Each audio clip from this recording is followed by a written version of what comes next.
नमस्कार साथियों, मैं दिनेश कासवा आप सभी साथी लोगों का इस सेशन में तहे दिल से हार्दिक स्वागत एवं अभिनंदन करता हूं। प्यारे साथियों, बहुत कम समय आपकी परीक्षा के बचा है। परीक्षा यानी 17 से 21 जनवरी को पेपर होना है। और जो स्टार्ट में जो विद्यार्थी मेरे से जुड़े हैं पहले टेस्ट से, और उन्होंने पिछले 7 टेस्ट यानी 8वां टेस्ट भी अभी दिया है, तो शायद उन्होंने यदि ईमानदारी से चीजें पढ़ी हैं तो उन्होंने मेरे को भी पहचाना है और मेरे कंटेंट को भी पहचाना। इस चैनल पर ना किसी प्रकार से ना अनर्गल बातें करता हूँ, ना किसी अनर्गल बिंदु पर आपको लेकर जाता हूँ। हो सकता है सिर्फ मैं पढ़ाने पर फोकस करता हूँ तो आपका दिमाग भी कई बार इस तरीके से कि सर हमें तो क्लास बोरिंग लग रही है। तो सीधी सी बात है, जो अच्छी चीजें होती हैं वो एक बार कड़वी भी लगती है। यदि मैं यहाँ डायलॉग बाजी करूँ, बहुत सारी बातें बताऊं और बहुत सारे भाषणबाजी करूं, तो हो सकता है आपको उसमें इंटरेस्ट आएगा, और वास्तविकता है ये। लेकिन वो आपकी परीक्षा में कहीं भी काम नहीं आए। शुरुआत करता हूँ पढ़ाने से और लास्ट तक ही पढ़ाता जाता हूँ। हो सकता है एक या दो बातें आपको मेरे कोर्स की, मेरे यूट्यूब की, मेरे टेलीग्राम की और मेरी किताबों की चर्चा कर लेता हूँ, और वो भी आपके लिए इम्पोर्टेंट ही है। यदि किताब की दो बातें बता रहा हूँ वो भी आपके काम। मैं मेरे घर की बातें बताता हूँ, न मैं आपके घर की। सिर्फ अपन टू द पॉइंट।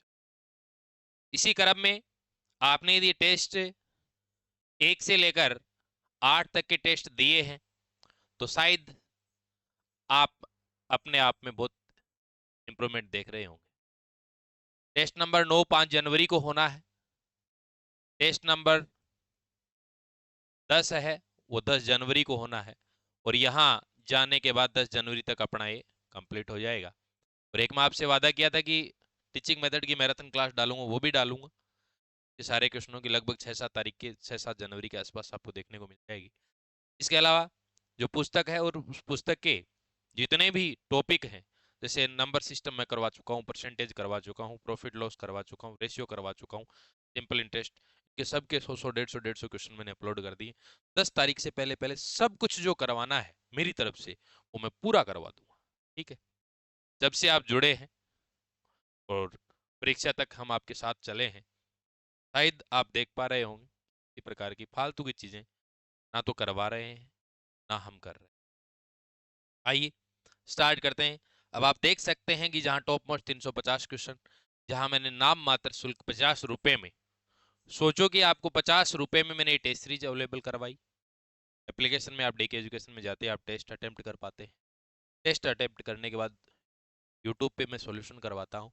हो सकता है 1 या 2 दिन सॉल्यूशन लेट करवाया होगा, लेकिन 7 तक के टेस्ट के सॉल्यूशन करवा चुका हूँ। और 8वां टेस्ट रिकॉर्डेड मैंने इसीलिए डाला कि हो सकता है कई बार विद्यार्थी लाइव क्लास का यूं बाउंडेशन समझता है कि लाइव क्लास अपन जुड़ेंगे, तो अपन कंटिन्यू आपको 7 टेस्ट के सॉल्यूशन अवेलेबल करवा चुका हूँ। 8वां टेस्ट ये। आइए करते हैं स्टार्ट। लेकिन मैं आपको एक और बात बताना चाहूँ कि 350 क्वेश्चन है। यदि आपको समय मिल जाए तो ये 10 घंटे की क्लास है लगभग लगभग। और आप यदि दोबारा इसको देखेंगे तो शायद मेरे हिसाब से 7 घंटे में देख देंगे। तो पेपर से पहले एक बार इन 350 क्वेश्चनों को सरसरी निगाहों से एक बार वापस पढ़ के जाना, या फिर आपके पास इनके प्रिंट आउट हैं, टेस्ट की पीडीएफ डाली हुई है, आप प्रिंट निकलवा सकते हैं। यदि आपके पास प्रिंट आउट है तो आप एक बार वापस थोड़ा सा क्वेश्चनों का पैटर्न, क्वेश्चनों के तरीके सारे एक बार देख लेना। ठीक है। आई क्वेश्चन नंबर 1। यदि n एक प्राकृत संख्या है तो 9 की पावर 2n माइनस 4 की पावर 2n हमेशा किससे विभाजित होगी? साथियों, क्या कह रहा है ये? 9 की पावर 2n माइनस 4 की पावर 2n। n आपको ये कह रहा है कि एक नेचुरल नंबर है, यानी प्राकृत संख्या है। और प्राकृत संख्या का पता आपको मालूम होना चाहिए, कहां से स्टार्ट होती है, 1 2 3 4 इस तरीके से चलती है। यदि मान लीजिए मैं यहाँ 1 रख रहा हूं तो 2 × 1 2 होगा। यदि यहाँ 1 रख रहा हूं n का मान तो 2 होगा। यदि मान लीजिए मैं n का मान 3 रख रहा हूं, 3 2 6 होगा, यहाँ 3 2 6 होगा। यदि मान लीजिए मैं n का मान 4 रख रहा हूँ, 4 2 8 4 2 8, n का मान 2 रख रहा हूँ, 2 2 4 2 2 4। यानी कंफर्म है कि यहाँ ये एक सिचुएशन ये बन गई, क्या बनी कि 9 की पावर है, इसके ऊपर सम ही रहेगी। और -4 की पावर है, इसके ऊपर भी क्या रहेगी, सम ही रहेगी। तो मैंने आपको 2-3 बातें बताई थी।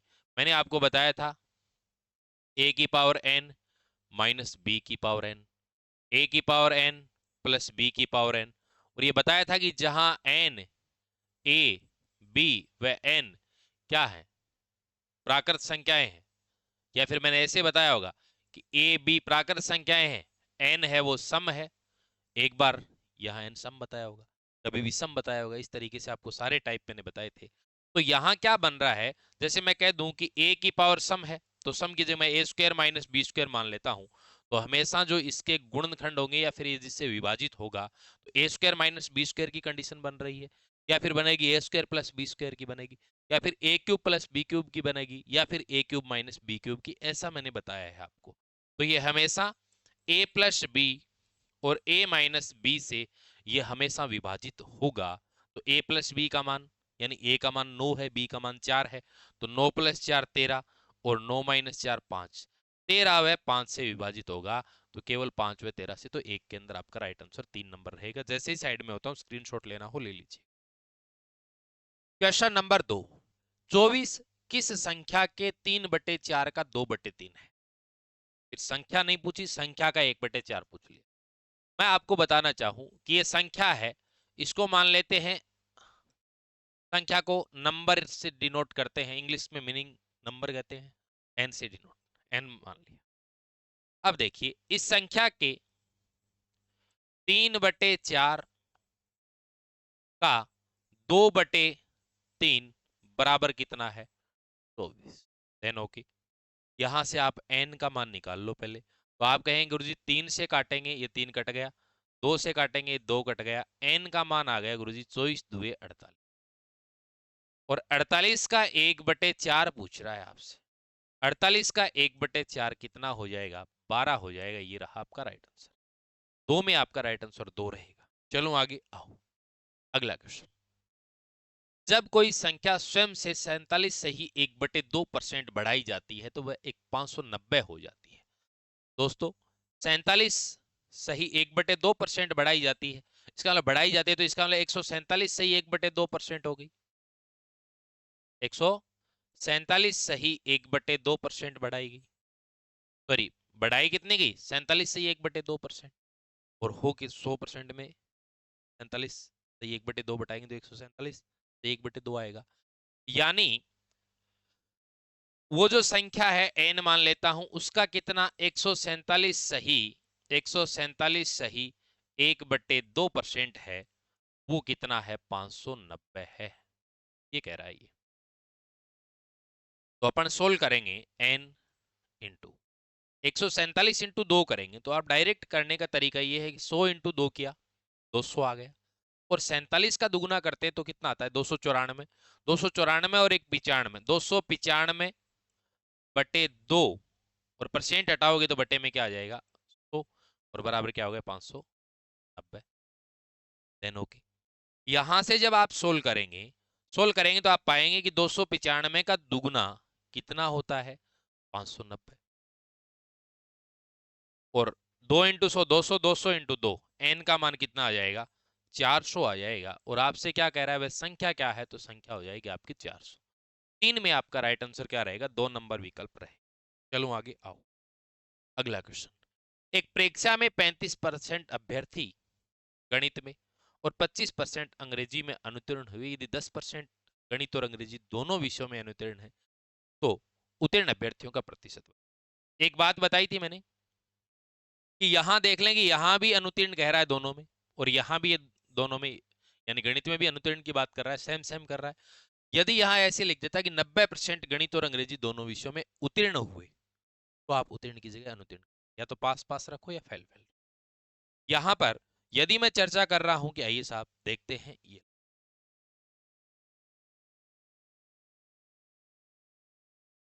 ठीक है,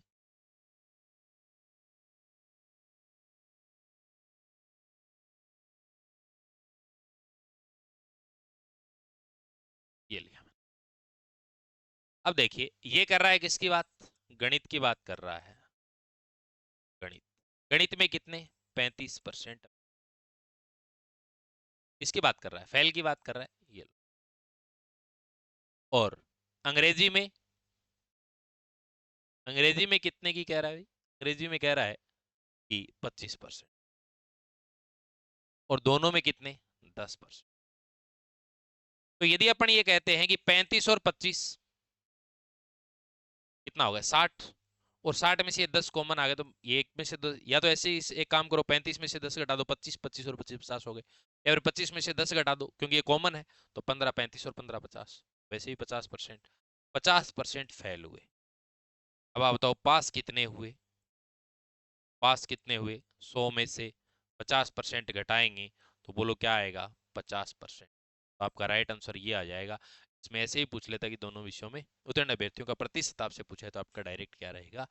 आंसर 50। चलो आगे आओ, अगला क्वेश्चन।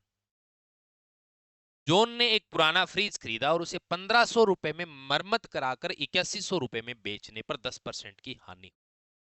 एक बात बताओ, जॉन एक फ्रिज खरीद रहा है, यदि मैं कह दूं, क्या कह दूं भाई, पहले इसको सेट कर लो। यदि मैं आपको ये कहूं कि सीपी है उस फ्रिज का, मतलब क्रय मूल्य है, उसके ऊपर 1500 रुपए आपका क्या हो गया? खर्चा हो गया। उसके बाद उसे कितने रुपए में बेचा गया? 8100 रुपए में बेचा गया। यही तो कह रहा है ही। अब इसने ये कहा है कि इस कंडीशन में 10% का क्या हुआ? नुकसान हुआ। 10% का, यानी एक तो यहां है, एक साथ ही जुड़ेगा ही, एक यहाँ। 10% का नुकसान का मतलब समझते हो गया? 10% लॉस का मतलब, यानी 10% हानि का मतलब समझते हो गया? 10% का मतलब होता है 1/10। यदि ये 10 है तो ये कितना है? 9। 9 के बराबर 8100। 9 के बराबर कितना? 8100। तो एक के बराबर कितना? एक यूनिट के बराबर आ गया 900 रुपए, एक यूनिट के बराबर। तो यहां एक बात बताओ, ये टोटल मिलाकर कितना हो जाएगा? 9000 होगा टोटल। ये टोटल, यानी सीपी प्लस 1500, ये टोटल 9000 के बराबर है, और ये 8100 के बराबर है। ऐसी तो बात है। ठीक है। क्यों? क्योंकि मरम्मत को भी क्रय मूल्य में जोड़ लिया जाता है जब प्रॉफिट और लॉस की बात करते हैं। इसका मतलब सीपी प्लस 1500 बराबर 9000 है। तो आप मुझे ये बताओ सीपी क्या है यहाँ पे? 2000 में से 1500 घटाएंगे, 7500 रुपया। 7500 रुपया, और ये रहा 75। और यदि आप थोड़ी सी मूर्खता कर देते तो यहाँ पे आप 9000 रुपये करके आ जाते, जो गलत हो जाता। क्यों? क्योंकि अपन जो अमूमन क्वेश्चन सोल्व करते हैं उसमें अपन क्या करते हैं, क्रय मूल्य के साथ में मरम्मत या किराए भाड़े को अपन जोड़ के चलते हैं। बात समझ में आ गई? चलो आगे आओ, अगला क्वेश्चन। एक दुकानदार ने अपने ग्राहकों को 8% की छूट दी, फिर भी वह 20% का लाभ कमाया। उस वस्तु का अंकित मूल्य क्या है जिसका क्रय मूल्य 460 रुपए? सीपी यानी कॉस्ट प्राइस आपको दी हुई है, कॉस्ट प्राइस क्या है? 460 रुपए। आप मुझे एक बात बताएंगे, आप मुझे एक बात बताएंगे कि 460 रुपए है आपका सीपी, इसके ऊपर लाभ कितना हुआ? ये कह रहा है 20% लाभ। 20% लाभ, ठीक है। इसका मतलब 20% का मतलब होता है 1/5। 5 के ऊपर 1 का फायदा 6/5। ठीक है, तो 460 का कितना हो गया? 6/5। ऐसा ही तो हुआ। यहां से सोल्व करूंगा तो आएगा, 5 से काटता हूं तो 9 5 45, और 1 5 2 10। 92 इंटू 6 करता हूँ, 6 2 12 का 2, 1 9 6 54 और 1 55। 552 में बेचा गया। 500 रुपए में, 52 रुपए में बेचा गया, जो सेलिंग प्राइस है, ठीक है, यानी विक्रय मूल्य है। लेकिन इसके ऊपर क्या किया गया? एमआरपी पे, मैक्सिमम रिटेल प्राइस पर छूट दी गई थी। इसे कितनी? 8% छूट। ठीक है। इसका मतलब एमआरपी का 8% छूट दे दिया तो बचा क्या? 92%। परसेंट हटाने के लिए 92/100, और बराबर कितने में बेच दिया? 552। 552 रुपए में जब बेचा जाता है तो 8% की छूट दी जाती है, किसके ऊपर? एमआरपी पे। और 552 रुपए में जब बेचा जाता है तो कॉस्ट प्राइस पे 20% का प्रॉफिट होता है। क्यों? क्योंकि जो लाभ एवं हानि निकालते हैं वो हमेशा किस पे निकाली जाती है? क्रय मूल्य पर ही निकाली जाती है, जब तक पर्सन में नहीं कहा जाता है। यदि प्रश्न में कह रहा है कि विक्रय मूल्य पर निकालते तो ऐसे क्वेश्चन भी खूब करवाए। सोल्व करते हैं, आइए। 92 का भाग दे दूं क्या इसमें? 92 का भाग देता हूं, 6 2 12 का 2, 6 बार कट जाएगा भाई। एमआरपी क्या आ जाएगी? आप कहेंगे गुरुजी एमआरपी 6 इंटू 100 यानी 600 रुपये एमआरपी आ गई, जो आपके एक नंबर क्वेश्चन में है। तो आपका राइट, सॉरी एक नंबर विकल्प में है, तो 6 में आपका राइट एक रहेगा। चलो अगले क्वेश्चन में। अगला क्वेश्चन 15, 28, 20 तथा 38 में प्रत्येक में से कौन सी संख्या घटाई जाए? यदि आप इस क्वेश्चन को और इजी तरीके से, मतलब ये कह रहा है कि भाई, कहने का मतलब ये है कि 15/28 बराबर 20/38, मतलब क्या घटाया जाए, ऐसे कह रहा है। बड़ा इजी क्वेश्चन, ऑप्शन सही कर लो ना। 15 में से 6 घटाओगे तो क्या है, 9/22। 9/22 आगे कटेगा नहीं, तो इधर से घटाएंगे 20 में से 6, 14, 14/32। 4 घटाएं 15 में से 4 घटाएं 11, 11/28 में से 4 घटाएं 11/24, नहीं कट रहा आपस में, 11/24 है तो इधर 4 घटाएंगे तो 16, 16/34, आगे भी नहीं कटेगा तो 8/18 है। 2 घटाएंगे 15 में से 2 घटाएंगे 13, 28 में से 2 घटाएंगे 26, ठीक है। 13/26 यानी 1/2 आ गया जब ये रखते हैं तो, और यहाँ रखते हैं तो 20 में से 2 घटाया कितना, 18, 38 में से 2 घटाया 36, यानी 18/36, 1/2 बराबर आ गया। तो मान होगा 2 घटाया जाएगा, लेकिन ऑप्शन 3 में है, ठीक है। तो साथ में आपका राइट आंसर क्या हो जाएगा, 3 नंबर हो जाएगा, ठीक है। चलो आगे आओ, अगला क्वेश्चन। 252 रुपए ए, बी और सी में बांटे जाते हैं ताकि ए का हिस्सा बी और सी के हिस्सों का योग का 5/7 है, बी का हिस्सा ए और सी के हिस्सों के योग का 5/9 है। इस क्वेश्चन को आप कैसे करते हैं मुझे पता नहीं है, लेकिन मैं इसको बड़ा इजी वे में, कैसे, 252 रुपए, ये कह रहा है ए का हिस्सा बी और सी के हिस्सों के, मतलब ए का हिस्सा है वो बी प्लस सी के हिस्सों के क्या है, योग का 7, 5/7 है। इसका मतलब ये 7 है तो ये 5 है।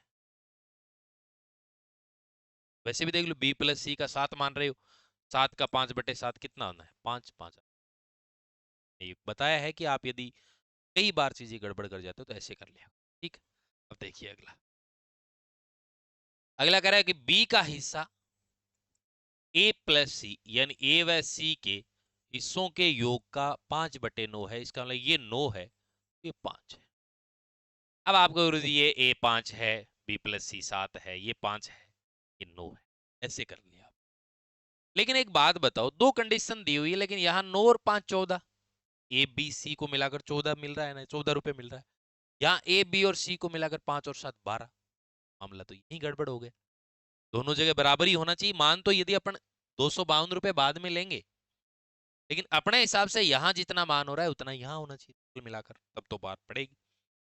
आप क्या करेंगे, एक बात बताइए, मैंने अनुपात समानुपात वाले टॉपिक में कि अंतर समान करना, क्या करना, अंतर समान करना। अंतर समान करने का तरीका कैसे रहेगा, अंतर समान करने का तरीका ये रहता है कि यहाँ 5 और 9 14 हो रहे हैं, यहाँ 5 और 7 12 हो रहे हैं, तो इसको तो कर दो 14 से गुणा, इसको कर दो 12 से गुणा, तब देखना 14 5 70, 14 7 8, ये आया।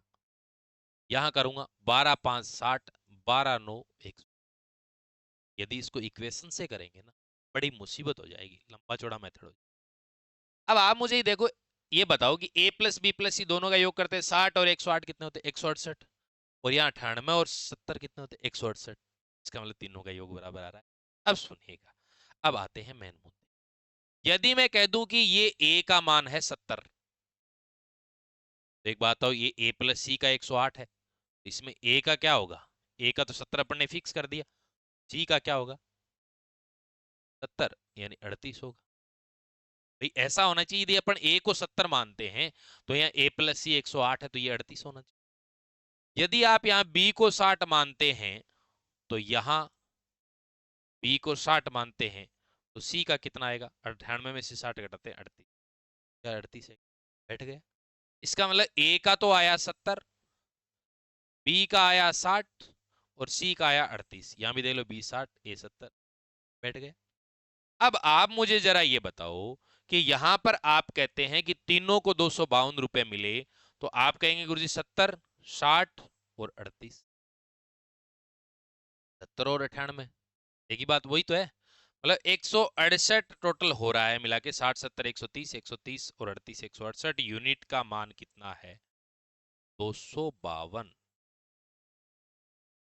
आपको किसका मान चाहिए? कह रहा है सी का हिस्सा बताओ। तो इसका मतलब आपको किसका मान चाहिए? 38 यूनिट का मान चाहिए।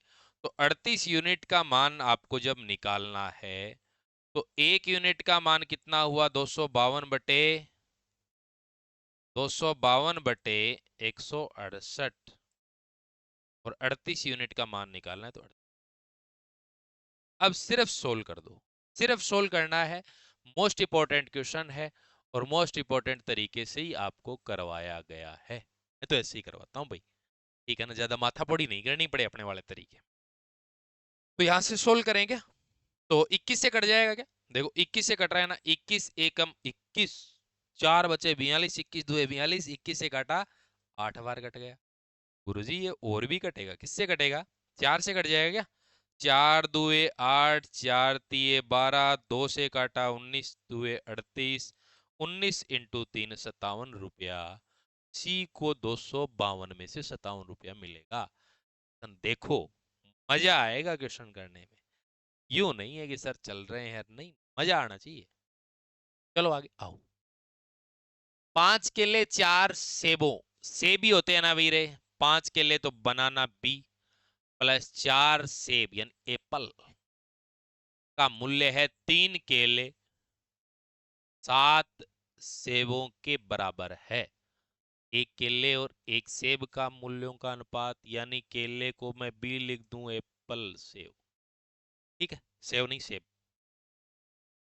5 में से ये घटाता हूं तो क्या बचेगा? 2 बी।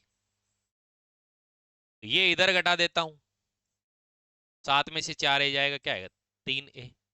आपको बी बात ए यानी बी बटे ए चाहिए आपको, तो बी के बटे में आता है ए, तो इधर 3 के बटे में कौन आता है? 2। रेशियो आएगा 3:2, नॉट 2:3। आपका राइट आंसर 9 में क्या आ जाएगा? 2 नंबर विकल्प हो जाएगा। चलूं आगे, आइएगा साहब अगला क्वेश्चन। 1727 रुपए को 3 भागों में इस प्रकार बांटिए कि 5% वार्षिक साधारण ब्याज दर था 5 वर्ष पश्चात प्राप्त राशियां बराबर हो। क्या हो? बराबर। इसका मतलब 5% की 3 वर्ष के लिए रेट लगेगी तो बोलो क्या आएगा? 15%। 5% की 4 से लगेगी तो बोलो क्या आएगा? 5 × 4 20%। और 5% की 5 वर्ष के लिए साधारण होगी तो 25%। ये कह रहा है कि पश्चात प्राप्त राशियां मिश्रधन, इसका मतलब कितना? 115%। यानी किसकी बात कर रहा है? अमाउंट की बात कर रहा है। 115%, 120% और 100। ओके। यहां पर यदि मैं बात करूं तो ये कह रहा है कि दूसरा भाग बताइए, इसका मतलब राशि पूछ ली। यदि मैं कह दूं इसके साथ में P1 है, इसके साथ में P2 है, इसके साथ में P3, ऐसे मान लिया। यदि मैं बात करूं तो ये तो ऐसे ही तो आया कि जो P1 है भाई, परसेंट है तो परसेंट तो काट दो, सीधा सीधी सी बात है। 115 P1 कर दूं, अनुपात 115 नहीं, अगला है 120 P2 और अगला है 125 P3। ये बराबर कोई कांस्टेंट राशि मान लेता हूं के। ये अपने को किसका मान निकालना? P1 P2 P3, कांस्टेंट के मान ले, सी मान लो, कोई दिक्कत नहीं है। यदि मैं थोड़ा सा उसको और आगे सोल्व कर दूं तो 5 से कट रहा है क्या? 23 5 115, 24 5 120, 5 से कट, इसका मतलब 23 P1 बात 24 P2 बात 25 P3 बराबर के। मतलब P1 का मान कितना आया? बराबर रखूंगा तो के बटे 23। P2 का मान क्या आया? P2 का मान क्या है? P2 का मान आया के बटे 24, जो कि आपसे पूछा जा रहा है। और P3 का मान क्या आया? P3 का मान आया के बटे, ये तो आ गया अपना। लेकिन ये क्या कह रहा है कि सबको 1727 रुपए मिल रहे हैं तीनों को मिलाकर। तो जब आप तीनों को मिलाकर 1727 रुपए की बात करेंगे तो ऐसे ही तो करेंगे कि भाई ये लो k बटे 23 प्लस k बटे 24 प्लस k बटे 25 बराबर क्या मिल रहे हैं 1722। ये तो कह रहा है। अब एक बात हो k कॉमन ले लूं, यदि एलसीएम यहाँ पे ले लूं 23 24 25 का 13,800 आ गया बराबर 1727। जब ऊपर आप 23 का भाग इसमें देंगे तो 23 6 138 600 और 24 5 120 18। तो यहाँ पे जब आप इनका एलसीएम लेकर योग करेंगे 1727 ही आएगा। मेरे तो क्या है, मैं तो इस क्वेश्चन को बहुत बार करवा चुका हूँ। 1727 से 1727 कटेगा, के का मान आ जाएगा आपका 13,800। अब आपसे क्या पूछा जा रहा है? आपसे पूछा जा रहा है P2। P2 P2 का मान क्या है? के बटे 24 यानी 13,800 बटे 24 भाग देंगे कितनी बार? 24 5 120 18 बचा। 24 5 120 18 बचा 180 हो गया। 24 7 168 12 बचा 20 हो गया। 24 5 120 575 रुपये आ जाएगा। ये आपका आंसर है। देन ओके, आज समझ में आ गई। यहाँ से आपने P2 निकाला, यहाँ से लेते हो तो ये आपका राइट आंसर रहेगा 575। चलो आगे, आइए अगला। वह राशि क्या होगी जिस पर 5.5% वार्षिक साधारण ब्याज की दर से 5 वर्षों में मिश्र धन कितना हो जाता है? अब देखो 5.5% सालाना है, 5 वर्ष की है, तो रेट क्या होगी टोटल ब्याज की? आपको गुरु जी 5.5 इंटू 5, 5 5 25 और 5 ढाई यानी 27.5% ब्याज है। ऐसा ही रेट है ये, और ये कह रहा है मिश्र धन इतना है।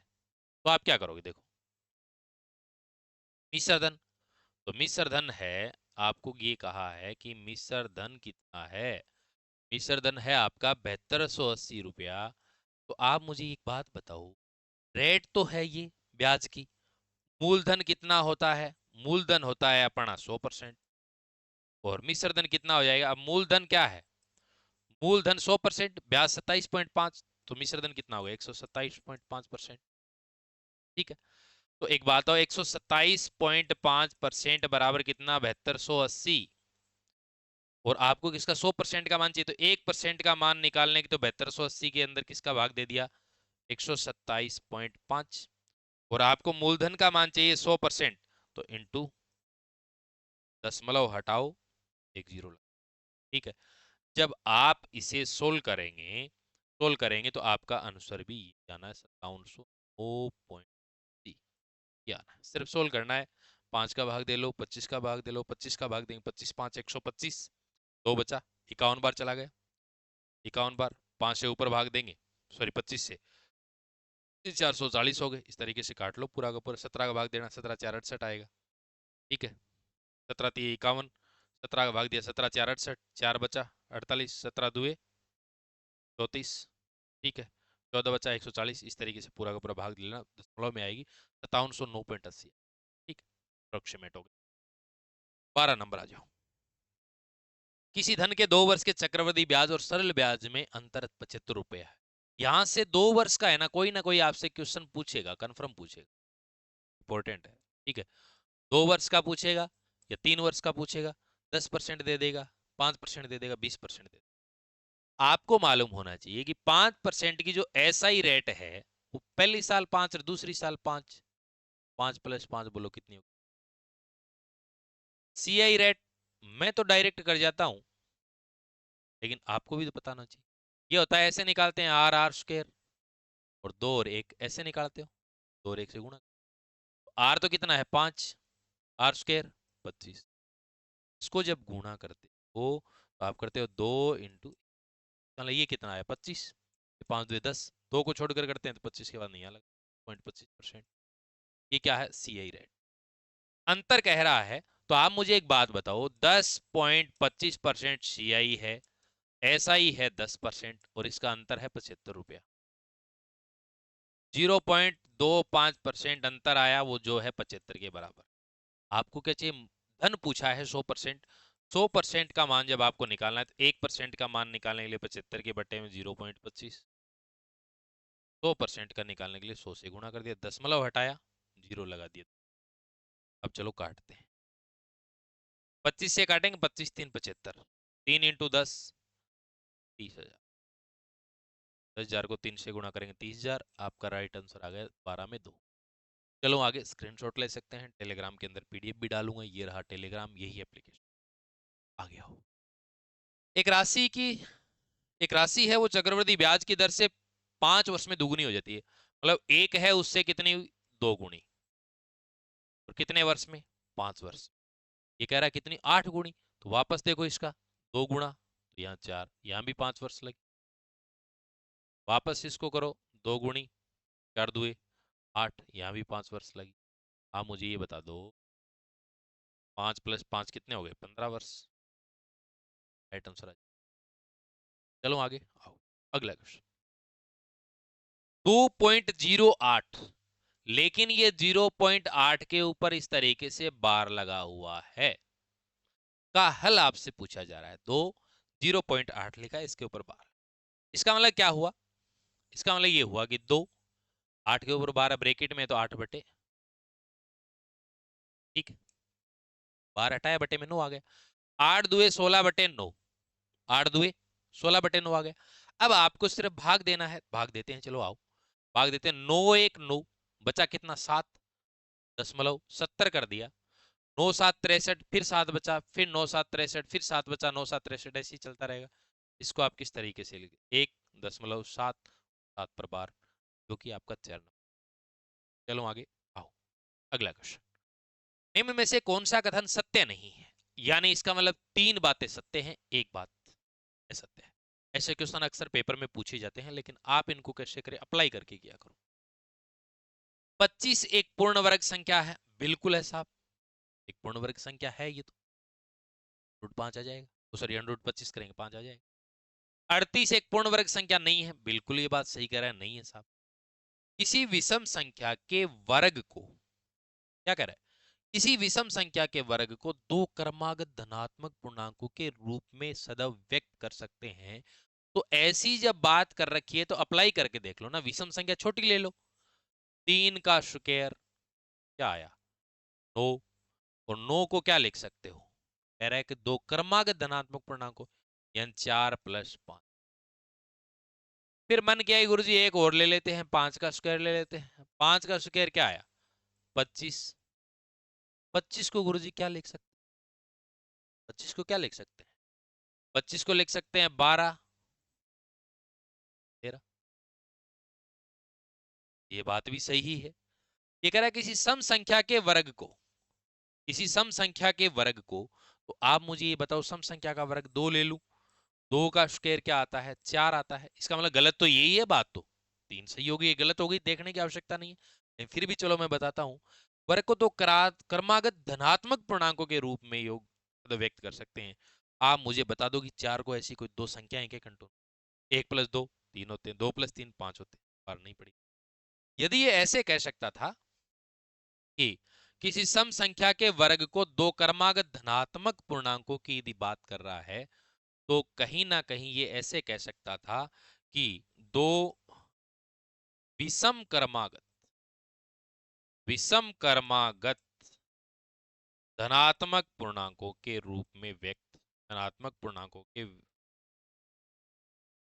रूप, तो ये बात आपकी राइट हो जाती है, देन राइट होती है, तब ये क्या हो जाती, राइट हो जाती। कैसे, क्योंकि इसको आप 4 को क्या लिख सकते हो, 1 + 3 जरूर लिख सकते हो। जैसे मैं 4 को कहूं कि 4 का स्क्वायर कितना है, 16 है। अब आपको गुरुजी 16 है, तो इसको आप क्या कर सकते हो, 11 + 13 कितने होते हैं, 24, और 13, सॉरी 7 + 9 लिख सकते हो ना, 7 + 9, ठीक है। ऐसे ही मैंने ये कहा कि गुरुजी 6 का स्क्वायर है, आप पूछेंगे 6 का स्क्वायर कितना होता है, 36, और ये क्या लिख सकते हैं, 15 और 17 32 होते हैं, 17 + 19 लिख सकते हो ना, लिख सकते हो, ये जरूर लिख सकते हो, लेकिन ऐसे नहीं। तो इसके अकॉर्डिंग सत्य कौन सा नहीं है, 4 नंबर, तो आपका आंसर 4 नंबर भी। 15 में आपका राइट क्या हो जाएगा, 4 हो जाएगा। ठीक है, चलो आगे आओ। अगला क्वेश्चन, वर्त की दो समांतर जीवाएं 6 सेंटीमीटर और 8 सेंटीमीटर लंबाई की, यदि उनके मध्य दूरी 1 सेंटीमीटर है तो वर्त की त्रिज्या बताओ। देखें, ये मैंने बना दिया वर्त। ठीक है, तो सुनो, यहां पे मैंने क्या बनाया, वर्त बनाया है। ठीक है, अब ये कहता है दो समांतर जीवाएं, क्या है, दो समांतर जीवाएं, दो समांतर जीवाएं निकाल देंगे भाई। दो समांतर जीवाएं, एक मैं ऐसे कर देता हूं, दूसरी में। अब सुनो, दो समांतर जीवाएं हैं, जहां इनका सेंटर पॉइंट की बात करूं तो ये सेंटर पॉइंट आ गया आपका।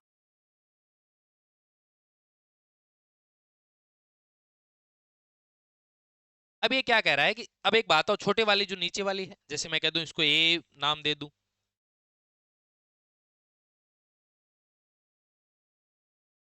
इसको मैं ए नाम दे देता हूं, इसको मैं बी नाम दे देता हूं, इसको मैं सी नाम दे देता हूं, डी नाम दे देता हूं। छोटी जो है वो नीचे वाली है, वो छोटी है, ऊपर वाली बड़ी है। यदि मैं यहां पर एक बात बताऊं आपको कि मैं इस तरीके से इसमें एक लंब डाल रहा हूं, क्या डाल रहा हूं, लंब डाल रहा हूं, तो आप जरा मुझे ये बताइएगा, ये 6 है तो ये 3 हो गई, ये 3 हो गई, और ये 4 हो गई, और ये 4 हो गई, 8 है तो 8 की तो आधी आधी। अब आप जरा मुझे एक बात बताओ, मैं यहां से एक लाइन और खींच रहा हूं, क्या खींच रहा हूं मैं लाइन, मैं कह रहा हूं ये भी आ रही है और ये भी आ रही है या नहीं। या मैं नाम देता हूं ओ, ए बी सी डी आ गया ई, या नाम दे दिया एफ, लेकिन ये कह रहा है उनके मध्य की दूरी 1 सेंटीमीटर, तो यहाँ क्या हो गया 1 सेंटीमीटर। यदि मैं इसको नाम दे दूं तो एक्स दे देता हूँ, इजी हो जाए। अब आप मुझे जरा एक बात बताओ, मैं एक बार लेता हूं ओ ए ई, त्रिभुज ओ ए ई लेता हूं, इसमें पाइथागोरस प्रमेय लगाओगे, लगाओगे ना, तो लंब स्क्वायर भाई यहां तो 90 डिग्री है ही, और यहां भी 90 डिग्री है, लंब स्क्वायर प्लस आधार स्क्वायर बराबर क्या होगा, क्या होगा, कर्ण स्क्वायर। तो यह आधार इसका 3 है, 3 का स्क्वायर प्लस लंब क्या है, एक्स ये दूरी है, एक ये बीच वाली है, तो एक्स प्लस 1 का स्क्वायर बराबर क्या है, त्रिज्या है। दूसरा जो त्रिभुज है वो क्या लेता हूं, ओ ए, ओ ए ई लिया, अब की बार लेता हूं ओ सी एफ, ओ सी एफ। यहां क्या करूंगा, यहां लंब स्क्वायर प्लस आधार स्क्वायर, तो आधार कितना है 4, 4 का स्क्वायर, लंब यहां पे केवल एक्स ही है, एक्स का स्क्वायर बराबर करना, हो गया, क्वेश्चन सोल्व ही हो गया। ठीक है, अब सुनो मेरी बात, ये करूंगा तो 9 आएगा, प्लस एक्स स्क्वायर आएगा, प्लस 1 आएगा, प्लस 2x बराबर आर स्क्वायर आएगा। ये करूंगा तो 16 आएगा, प्लस एक्स स्क्वायर आएगा, बराबर आर स्क्वायर आएगा। लेकिन इन दोनों से मैं यदि बराबर करना चाहूं तो आर स्क्वायर बराबर है, तो आप मुझे ये बता दो, मैं ऐसे नहीं लिख सकता क्या, 9 plus x square plus 1 plus 2x बराबर, ये बराबर ये इसके 16 प्लस एक्स। अब आप जरा मुझे एक बात बताओ, एक्स स्क्वायर से एक्स स्क्वायर कट गया, यहाँ है 9 और 1 10 प्लस 2x, 10 इधर जाएगा, क्या है 9 प्लस 1 10 हो गया ना, 16 में से 10 जाएगा तो 2x बराबर क्या आएगा, 16 में से 10 जाएगा 6, x बराबर कितना आ गया 3, x बराबर 3। इसका मतलब प्यारे साथियों ये मान कितना आ गया, x बराबर आ गया 3। ठीक है, अब ऊपर वाले में देख लो चाहे आप, ये यानी यहां से देखो जरा, ये त्रिभुज ऐसे है ना, ऐसे, ये O है, ये C है, ये F है, ये यदि 3 हुआ, ये यदि 4 है तो ये कितना हो जाएगा 5, R बराबर कितना आ गया 5 आ गया। अब आपका मन किया कि नहीं गुरुजी नीचे वाला ये भी ले लो ना, तो ये यदि लेंगे तो ये लो साहब, ये O हुआ, ये E हुआ, ये A हुआ, नीचे वाले ये कितने 3, ये 3 प्लस एक दूरी बीच में पूरी लेंगे 4, 3 और 4 ये है, तो बोलो ये कितना हुआ 5, R बराबर, बात समझ में, कैसे भी करो क्वेश्चन समझ में आना चाहिए, द बेस्ट क्वेश्चन है। 16 में आपका राइट आंसर 1 रहेगा। चलो आगे आओ, यदि आपको पीडीएफ देखनी है टेलीग्राम के अंदर देख सकते हो, टेलीग्राम नाम दिखाई दे रहा है। एक वर्ग के लिए कितनी सममित रेखाएं समान भागों में बांटने के लिए 4, सममित रेखाएं, 4, जो कि 3 नंबर विकल्प में है। ये यदि क्वेश्चन दे रहा है तो विद्यार्थी क्या करता है, पेपर में क्या करता है? आपको पता चला कि सर सममित रेखाएं बराबर भागों में बांटने के लिए वर्ग के लिए सर 4 होती है। पहली बात, ये सामान्य प्रश्न है, आपके समझ में आ गया और आपको पता है 4। आप यहां तक सही थे, आप अपनी नजरों में अपने जहां आपको क्वेश्चन सोल्व करना चाहिए आप यहां तक बिल्कुल सही चल रहे हैं। अब होता है कि गलती से, सिली मिस्टेक जिसको बोलते हैं, या जानबूझकर पैरों पे कुल्हाड़ी मारना, 4 था और बोले यार ये गजब का क्वेश्चन, टप दे मार्कशीट में, गलत हो गया। आपको पता चल गया है। हमेशा कहता हूं 1 2 3 4 हमेशा आए, ध्यान रखें, ध्यान रखें, अलर्ट रहें, अलर्ट रहें। ये आंखों में ताकू देने वाले पर्सन है, सीधी भाषा में आंखों में ताकू देने वाले, यानी ये चकमा देने वाले पर्सन है। पर्सन इजी होगा, वो जानना चाहता है कि आप अध्यापक बनने जा रहे हैं, आप में इतनी सुन प्रवृत्ति है कि आप 4 देखकर 4, इसका मतलब वो आपसे कोई फिजिकली रूप से तो एग्जामिनर मिल ही नहीं रहा है, आपके पेपर के अंदर वो आपके दिमाग की सारी जांच कर देगा। वो के पास कोई मशीन नहीं है, ठीक है ना, उसके पास मशीन ये पेपर ही है कि आप दिमाग से सही हैं या सुन प्रवृत्ति के हैं। या फिर कई बार ऐसा होता है मकान के ऊपर काम कर रहे हैं, आप यदि चूल्हा जला के भूल गए हैं तो वो भी वो चेक कर लेता है कि भाई वास्तव में आपकी सुन प्रवृत्ति है क्या, मतलब चीजें भूल जाते हो क्या। भूल जाते हो तो साहब आपके बस की बात नहीं है, आप अपने गरीब मास्टर मास्टर नहीं बनना, आपकी बस की बात नहीं है, ठीक है। क्यों नहीं भूल गए, ऐसे नहीं होता। तो आप तो ऐसे करेंगे साहब, स्कूल में जाएंगे और स्कूल में जाते टाइम बच्चों का पेपर लेना था छोटा सा, ठीक है, टेस्ट लेना था, आप जो तो अरे भाई मतलब आप योग्य नहीं है तो चेक कर रहा है कि आपकी सुन प्रवृत्ति नहीं हो। आप बच्चों के बीच में जा रहे हैं, आप उस विद्यालय में जा रहे हैं, ठीक है, जहाँ बच्चों का भविष्य निर्माण हो रहा है, तो सुन प्रवृत्ति भी चेक करता है। मतलब ध्यान रखना कि 4 उत्तर आया है, विकल्प 3 में है, मास्टर बनने जा रहे हैं। एक चीज नोट की होगी, विवाह शादी के अंदर जो मान्यता लिखता है, जो लिखते हैं ना कॉपी, डायरी होती है, किसके हाथ में होती है? 99% मास्टर के हाथ। जनगणना कौन करता है? जनगणना मास्टर ही करते हैं सारे। मतलब ये चीजें मास्टर पे विश्वास की जाती, सुन प्रवृत्ति नहीं करनी। चलो आगे आओ, अगला देखो। एक आयताकार प्लॉट की क्या कह रहा है, लंबाई उसकी चौड़ाई से 10 मीटर अधिक है। ये आयताकार प्लॉट बना दिया मैंने, ये आयताकार plot A B C D लिख दूं, लिखूं तो अपन बाकी सोल्व करते हैं। वास्तविकता में अब बनाया ये डायग्राम, और यदि सही तरीके से बात करूं तो अब बनाया ये अपने को कौन से रिटर्न टेस्ट देने हैं, क्वेश्चन सोल्व करना है। आयताकार प्लॉट की लंबाई उसकी चौड़ाई से 10 मीटर अधिक है। यदि मैं चौड़ाई b मानता हूं तो ये क्या है, b+10। यदि प्लॉट के चारों ओर बाड़ लगाने का खर्च 15.50 रुपए प्रति मीटर की दर से 1550 रुपए, टोटल 1550 रुपए खर्चा आ रहा है, और 1 मीटर का कितना है, 15.50 रुपए है, ठीक है। तो यहां से हटाया, ऊपर 2 जीरो लगाए, ये इससे कट गए, यानी इसका मतलब इसका 100 मीटर क्या है, परिमाप है। परिमाप कितना है, 100 मीटर है। परिमाप 100 मीटर है, तो लंबाई b+10 प्लस बी बराबर कितना, 100। b plus B 2b, 2b+10 बराबर कितना, 100। 2b बराबर कितना हो जाएगा, इधर जाएगा 90, b बराबर कितना आ गया, b बराबर कितना आ गया, 45। सही किया है क्या मैंने? अरे भाई माफी चाहूंगा, माफी चाहूंगा भाई, माफी चाहूंगा, माफी चाहूंगा, मिटाना चाहूंगा, क्या मिटाना चाहूंगा? 1550 कट गया, ठीक है, 2 मीटर ही है भाई, मीटर है। माफी क्या चाहूंगा, सुनो। परिमाप क्या होता है, परिमाप होता है 2 लंबाई b+10 प्लस चौड़ाई बराबर 100, ये होता है भाई, ठीक है। ये माफी चाह रहा था। अब यदि मैं इसको सोल्व करूं तो 2 से काट दिया 50 बार, b plus B 2b, 2b+10 बराबर 50, 2b बराबर कितना आ जाएगा, 10 इधर माइनस में जाएगा 40, b बराबर क्या आ गया, 20।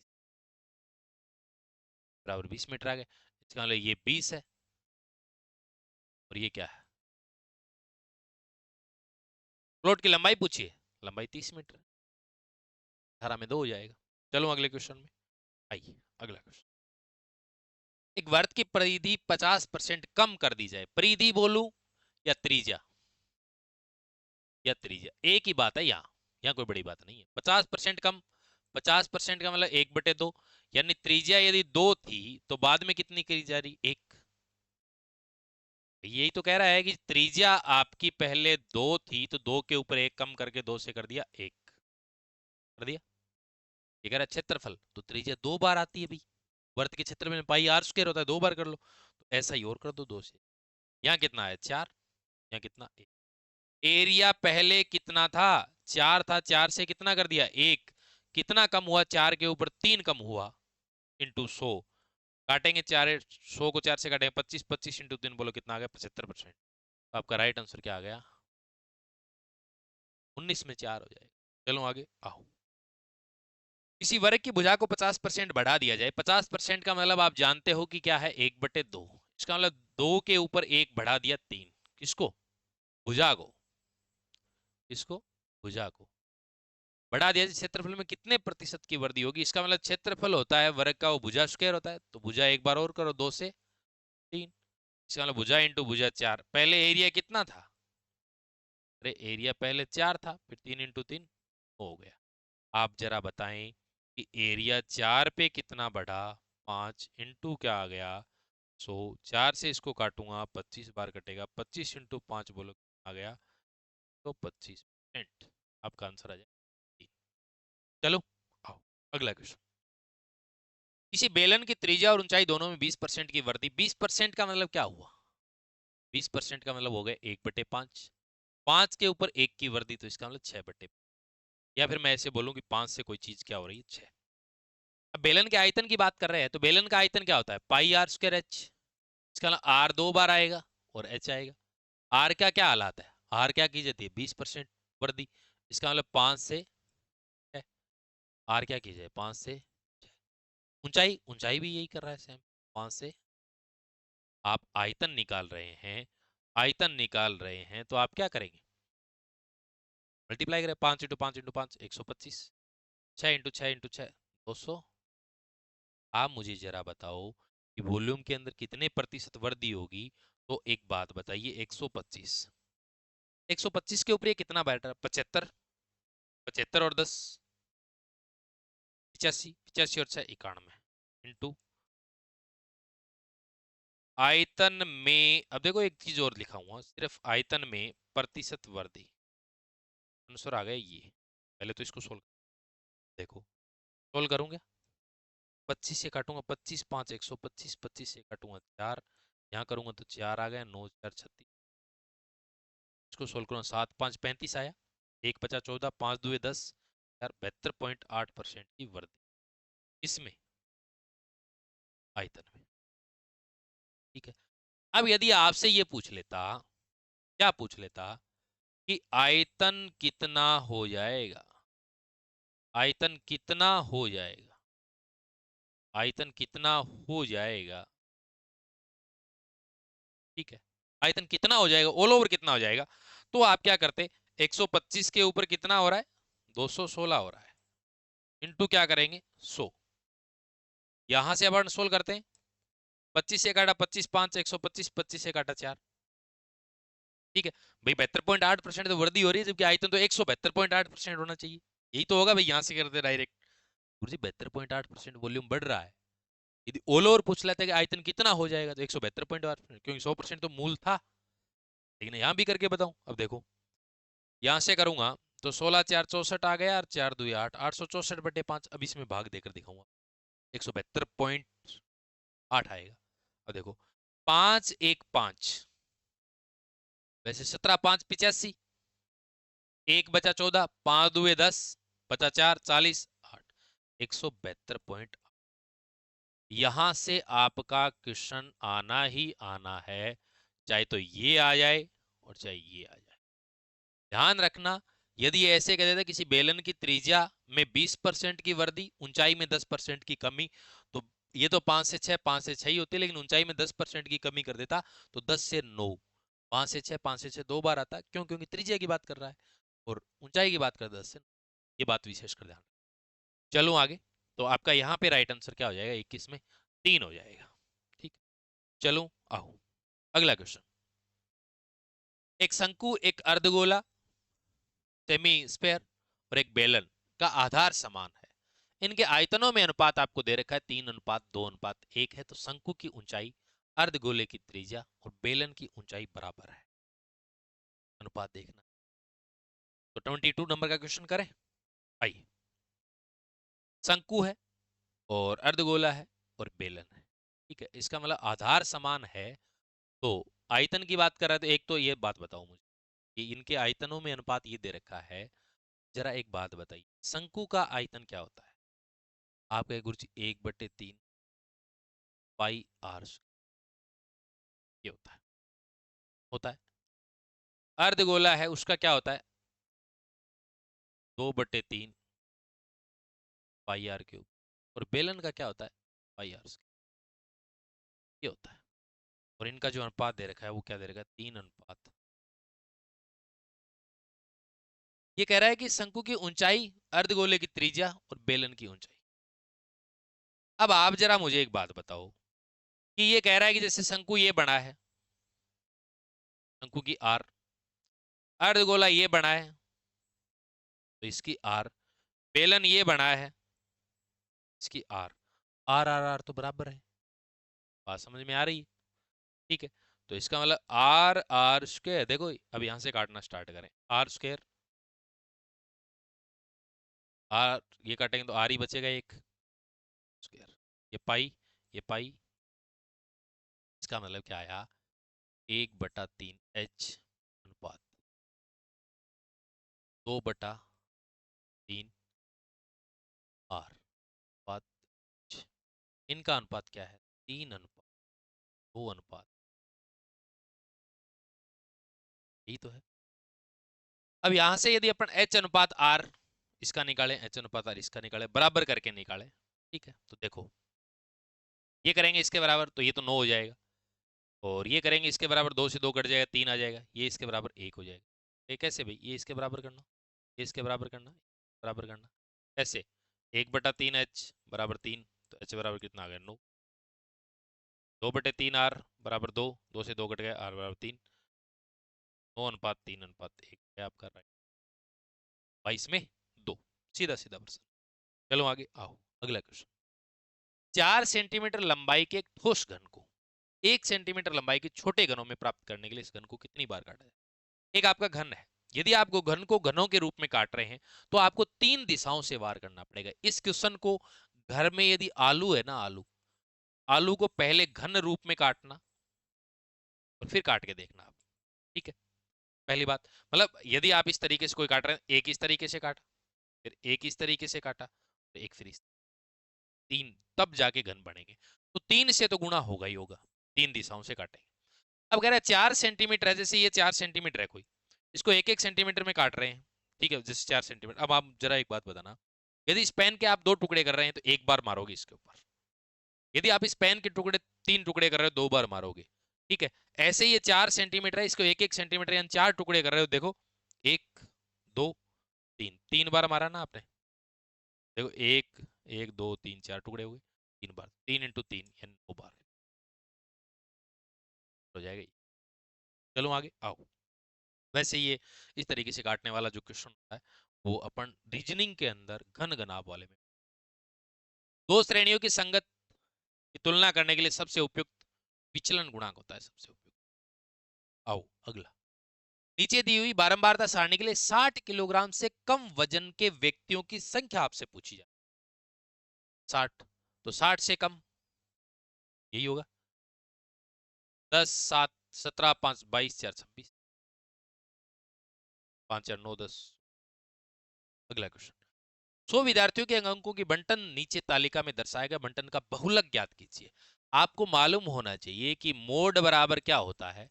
L plus F1 minus F0 बटे 2F1 minus F0 minus F2 into अब अक्सर विद्यार्थी इस सूत्र को तो याद कर लेता है, लेकिन बड़ी समस्या ये रहती है कि सर किसको F1 मानूं, किसको F0 मानूं।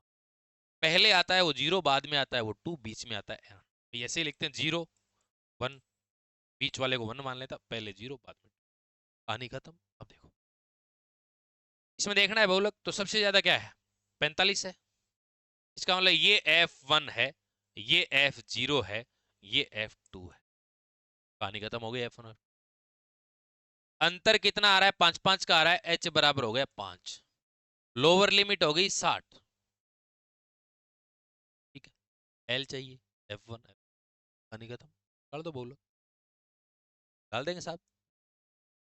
L कितना 60 प्लस F1 माइनस F0 यानी 45 माइनस 18 बटे 2F1, 45 दुए 90 minus F0 18 minus F2 16 into H 5, 60 plus 45 में से 18 घटाऊंगा तो आप मुझे बताइए जरा क्या बचेगा, 27 इंटू 5 ऊपर है, 18 और 16 कितने होते हैं, दोनों को घटाना है, 18 और 16 होते हैं साहब 34, 34 90 में से घटाने हैं तो 90 में से पहले 30 घटा दो 60, 60 में से 4 घटा दो 56, हम निकाल दो, आओ रोशोल किससे घट रहा है, 3 से घट रहा है क्या, नहीं घट रहा, 2 से नहीं घट रहा, 60 प्लस 27 इंटू 5 135 56, 60 प्लस 135 के अंदर किसका भाग जाता है, 2 बार जाता है, 56 दुए 112, 112 इसमें घटाओ 112 और 3 15 33 23 23 और दशमलव लगा दिया, जीरो हो गया, 4 बार भाग जाएगा, ये हो गया मतलब 62.4, 62.4 आपका, इसमें एक रहेगा। चलो आगे आओ, अगला क्वेश्चन 27 नंबर, दो पासों को एक साथ फेंका जाता है, दोनों पर भिन्न संख्या आने की प्रायिकता, पहले दोनों पे भिन्न आने की, मैं कह दूं कि दोनों पर समान आने की प्रायिकता बताओ जरा, दोनों पर समान की प्रायिकता, समान आने की प्रायिकता, प्रायिकता निकालते हो तो पहले टोटल तो कितनी होगी 6 की पावर 2, समान आने की प्रायिकता मतलब पहले पे एक आए दूसरे पे एक आए, पहले पे 2 आए दूसरे पे 2 आए, 3 आए 3 आए, 4 आए 4 आए, 5 आए 5 आए, 6 आए 6 आए, देर आए दुरुस्त आए ठीक है, ये 6 कंडीशन बन गई, तो इसका मतलब 6, 6 बटे 36 यानी 1/6, ये तो दोनों पर समान आने की प्रायिकता है। अब दोनों पर समान न आने की प्रायिकता, दोनों पर समान न आने की प्रायिकता, दोनों पर समान न आने की प्रायिकता, तो आप समझते होंगे कि सर दोनों पर समान आने की प्रायिकता और न आने की प्रायिकता का योग 1 होता है हमेशा, तो यहां पर आप क्या करेंगे, 1 में से घटा दो, आने की प्रायिकता घटा दो 1/6 5, ये हो जाएगा आपका आंसर 5/6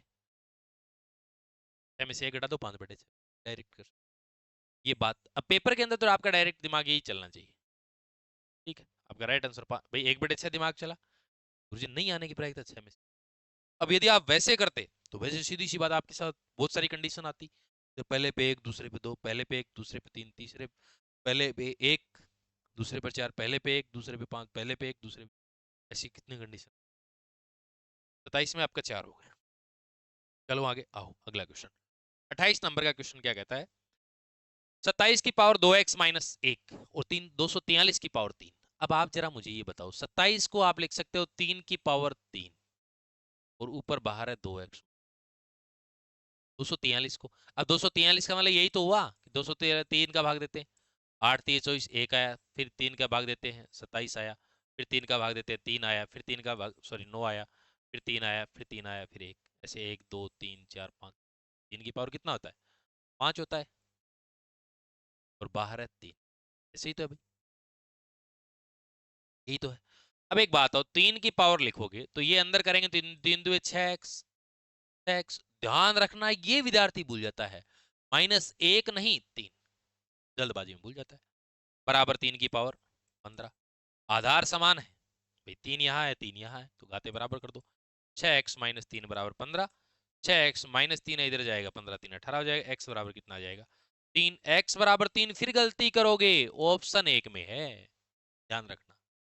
तो 28 में आपका राइट आंसर क्या रहेगा 3 नंबर, सॉरी विकल्प 1 सही है, उत्तर आपका 3। चलो आगे आओ।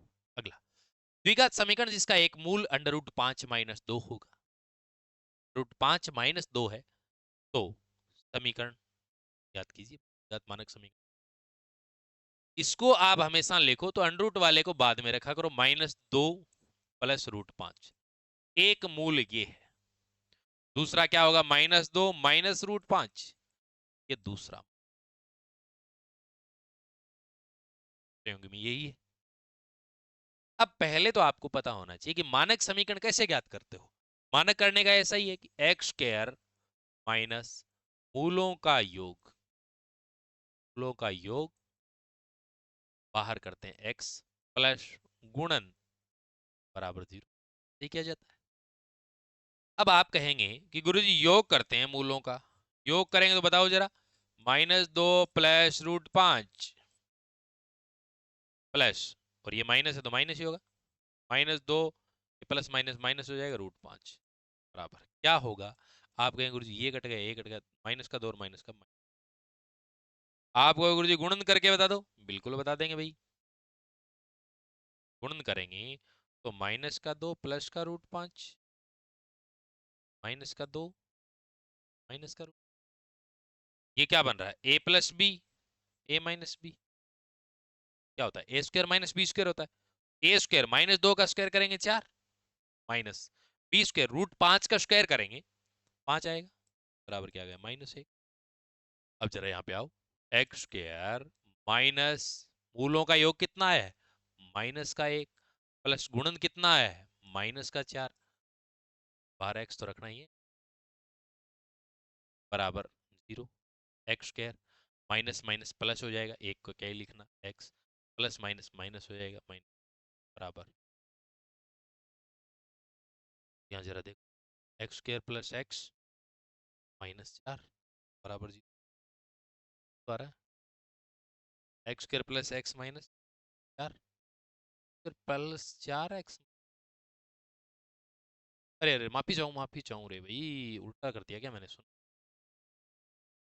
एक्स स्क्वायर माइनस मूलों का योग कितना -4 है, ये तो -4 प्लस मूलों का गुण कितना है -1 है, 1 बराबर 0, ठीक है। X square minus minus plus होगा, 4 लिख दिया, एक्स प्लस माइनस माइनस होगा 1 बराबर, x square plus 4x minus 1 बराबर, तो आपका इसमें 1 हो जाएगा। चलो आगे आओ, अगला क्वेश्चन। यदि समीकरण x square minus x minus 4 बराबर 0 के मूल अल्फा व बीटा हैं, तो आपसे ये पूछा है, आपके पास इक्वेशन ये है कि x square minus x minus 4 बराबर, ठीक है, मूलों का योग होता है, वो होता है हमेशा -b/a, और गुणन होता है c/, कब, जब एक मानक समीकरण होती है ax स्क्वायर प्लस bx प्लस इज इक्वल टू तब होता है। तो यदि आप यहां से इसको कंपैरिजन करेंगे इन दोनों इक्वेशन को, तो यहां आप पाएंगे कि a का मान क्या है, a का मान है 1, b का मान यहां पे आप देखेंगे क्या है -1, और c का मान आप यहां पाएंगे है माइनस। तो आप जब योग निकालेंगे तो क्या निकालेंगे, माइनस, b का मान कितना है -1, a का मान कितना है 1 माइनस में 1 हो गया, ठीक है भाई। मूलों का योग क्या है, यानी अल्फा प्लस बीटा, ठीक है, एक आ गया। गुणन निकालेंगे तो गुणन क्या होता है, गुणन यानी अल्फा बीटा निकालना है, क्या होगा c/a, यहाँ c का मान कितना है, c का मान -4, a का मान कितना है 1, आ गया माइनस, ये अल्फा प्लस बीटा आ गया, ये अल्फा बीटा। अब यहां से आपसे पूछा है तो आप इसको सोल्व करो ना, नीचे अल्फा बीटा करो, तो यहाँ आएगा alpha plus beta minus alpha beta, फिर आप वापस यहाँ डायरेक्ट मान रख सकते हैं, अल्फा प्लस बीटा का मान कितना है, और ये तो 1 है, अल्फा बीटा का मान कितना है -4 है, माइनस अल्फा बीटा का मान कितना है -4। ये मैंने क्या किया है, मूलों का योग मूलांकुन मान रखा है, सिर्फ ये निकाल दिया। यहां से देखेंगे तो ये 1/-4 है, तो इसका मतलब -1/4 ही तो है, माइनस माइनस प्लस है 4 ही तो है। यहां से जब आप करेंगे एलसीएम लेंगे तो 4 -1 प्लस इसके बटे में 1 ही तो है, तो 4×4 16। ऊपर माइनस का 1 है, प्लस का 16 है, तो प्लस का 15, 15/4 आपका राइट आंसर आ जाए। 15/4 आपका राइट आंसर। भले ही समय लग रहा है लेकिन चीजें समझ में आनी चाहिए। चलो आगे। ये किताबें अपनी प्रत्येक बुक स्टोर पे उपलब्ध हैं। धूम मचाएंगे, धूम धूम। चारों किताबें, पेपर होगा उसके बाद में आपके सामने प्रूफ लेकर आएंगे। क्लास याद रखना आप, ठीक है। और इसकी मैराथन क्लास आपको मान के चलेंगे 7 जनवरी से पहले पहले 8 लास्ट खींच के 8 है। ये अपनी कमिंग सून। आपका कोई भाई बहन यदि कुल व्याख्याता की तैयारी कर रहा हो, सामान्य विज्ञान, मानसिक योग्यता, गणित, सांख्यिकी, मैं और साजिद सर बिल्कुल उसका ऑनलाइन कोर्स भी मिलेगा नाम मात्र शुल्क में, कॉम्बो, ठीक है। समस्या ही जड़ से खत्म कर इन बच्चों की समस्या आ रही है। क्वेश्चन देखो, जिस परीक्षा में सभी प्रश्नों का स्तर, क्या कह रहा है, जिसमें परीक्षा में सभी प्रश्नों का स्तर एक समान हो, तो उसमें निम्न एक समान ही हो जाए तो विभेद ही नहीं कर पाएंगे बच्चों का, विभेदकारिता। अगला क्वेश्चन, ब्लूम की टेक्सोनॉमी के अनुसार भावात्मक पक्ष, मैं ये दावे के साथ कहता हूं कि ब्लूम की टेक्सोनॉमी का ज्ञानात्मक पक्ष अच्छे से तैयार कर लेना और भावात्मक पक्ष अच्छे से पढ़ लेना, ठीक है। और इनके जो जो छह छह मैंने बातें बताई हैं, सोपान बताए, वो याद कर लेना। और यदि हिम्मत है तो क्रियात्मक पक्ष, साइकोमोटर डोमेन भी आप, कॉग्निटिव डोमेन, अफेक्टिव और साइकोमोटर डोमेन, तीनों यहां से एक क्वेश्चन पेपर में पक्का छपेगा। एक क्वेश्चन आपको देखने पक्का मिलेगा, एक क्वेश्चन 100% मिलेगा यहां से। अब आप पढ़ लेना। सही अनुक्रम पूछा है तो सबसे पहले होता है आग्रहण, अनुक्रिया, अनुमूल्यन, संगठन, चारित्रीकरण। बात समझ में ये होता है, ठीक है। चलो आगे आओ। निम्न में से कौन सा पद रेखीय अभिकर्मित अनुदेशन, अरे भाई अनुदेशन पहले मतलब अनुदेशन में अंतिम पद है। तो यहाँ आपके दिए हुए प्रस्तावना पद, शिक्षण, अभ्यास और प्रेक्षण, ठीक है। ये इसी क्रम में है। अंतिम पद ये है, प्रथम ये है, ठीक है। अनुसार आपका ये हो गया। और ये चारों के चारों याद कर लेना, पहले भी बताए, पहले भी बताए। इसमें एक ऐसे कर देगा कि रेखीय अभिकर्मित अनुदेशन में निम्न में से कौन सा पद नहीं है, ठीक है। या फिर और दे देगा, पूछ लेगा निम्न में से कौन सा रेखीय अभिकर्मित अनुदेशन का एक पद है। या फिर ऐसे पूछ लेगा कि रेखीय अभिकर्मित अनुदेशनों के पदों के सही प्रकार, सही सोपान बताइए। प्रस्तावना, शिक्षण, अभ्यास, परीक्षण, प्रस्तावना, शिक्षण, अभ्यास, परीक्षण, उल्टा याद कर लो आप तो। परीक्षण, अभ्यास, शिक्षण, प्रस्तावना, प्रस्तावना, प्रस्तावना, उसके बाद शिक्षण करवाना, ठीक है। पहले प्रस्तावना, उसके बाद शिक्षण करवाना, फिर उसके बाद अभ्यास करवाना, फिर टेस्ट कर लेना, ठीक। कैसे, ध्यान रखो। पहले प्रस्तावना बता दिया, फिर उसके बाद शिक्षण कार्य हुआ, शिक्षण कार्य के बाद में क्या हुआ, अभ्यास हुआ, अभ्यास के बाद क्या हुआ, टेस्ट। ऐसे करो, रट्टा नहीं मारना है। पहले प्रस्तावना किसी चीज के बारे में, या फिर अलग ही एग्जांपल ले लो भाई, आप किसी चीज के बारे में लोगों को पहले बताते हो, फिर उसके बाद में करवाते हो कि चलो आओ इसके बारे में अपन पूरा शिक्षण कार्य करते हैं, फिर उसके बाद कहते हैं आप भी अभ्यास करके आना, परीक्षण, ठीक है।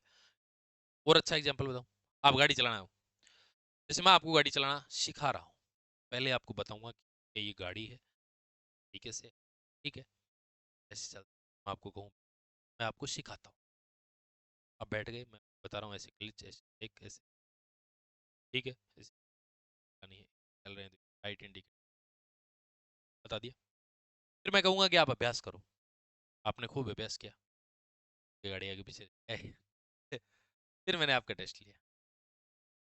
अगला, अगला क्वेश्चन, पाठ्यचर्या में वे समस्त अनुभव निहित होते हैं जो विद्यालय द्वारा शिक्षा के उद्देश्यों की प्राप्ति के लिए उपयोग में लाए जाते हैं।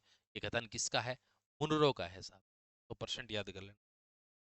गणित के निम्नलिखित में कौन सी विशेषता उसे एक वैश्विक विषय के रूप में बताती है। भाषा की जटिलता नहीं साहब, भाषा की संक्षिप्तता। भाषा की संक्षिप्तता का गुण तो होता है, ये तो भाषा की जटिलता तो होती नहीं है भाई, जटिल कोई भाषा होती नहीं, गणित बिल्कुल भी जटिल नहीं है, इजी वे, कमा कर खाते, ठीक है। भाषा की जटिलता ये तो होता ही नहीं है, ठीक है। भाषा की संक्षिप्तता, हाँ बिल्कुल संक्षिप्तता है कि जैसे यदि आपको कहे किसी संख्या के 10 जोड़कर माइनस 10 जोड़कर 20 घटा दिया जाए, फिर के 20 30 का वर्ग जोड़ दिया जाए, तो यदि उसको सीधा लिखना हो 10 माइनस 20 कर दिया जाए प्लस 30 का वर्ग कर दिया जाए, ये संक्षिप्त भाषा।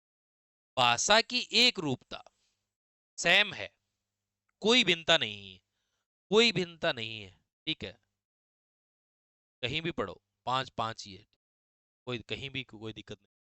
तो यदि आप यहाँ कर रहे हैं कि भारत में साहब 3 + 5 8 है, कहीं भी चल, ठीक है, कनाडा में भी चले जाना 3 + 5 8 ही मिले, श्रीलंका में चले जाना 3 में चले जाना। तो अब भाषा की एक रूपता है इसमें, ठीक है। चलें आगे। तो अपनी क्लास यहीं पे देते हैं अपन विराम क्लास को, और ये आपका टेस्ट नंबर 8 हो गया। और ध्यान रखना कि आपको बता दूं कि जो पहले जो टेस्ट होना है, टेस्ट नंबर 9 कब होगा? 5 जनवरी को। टेस्ट नंबर 10 कब होगा? 10 जनवरी, ठीक है, ध्यान रखना। और एक वो मैं क्लास और आपको बता रहा था कि दिसंबर से लेकर जनवरी तक, सॉरी जुलाई से लेकर दिसंबर तक के जितने भी टेलीग्राम में पीडीएफ डाल दूंगा, सोल्यूशन भी कराऊंगा, और इस टेस्ट सीरीज के अंदर वो क्वेश्चन ऐड करूंगा ताकि आप पहले अभ्यास कर सकें मैराथन क्लास पटवार फोर्थ के जो भी बचे हुए क्वेश्चन है। ठीक है प्यारे साथियों, मिलते हैं नेक्स्ट सेशन तक, बने रहे, टाइम मस्त रहे, दोस्त रहे। धन्यवाद। जय हिंद, जय भारत, जय भारत। अगले बातें नहीं करनी, पढ़ना है टू द पॉइंट।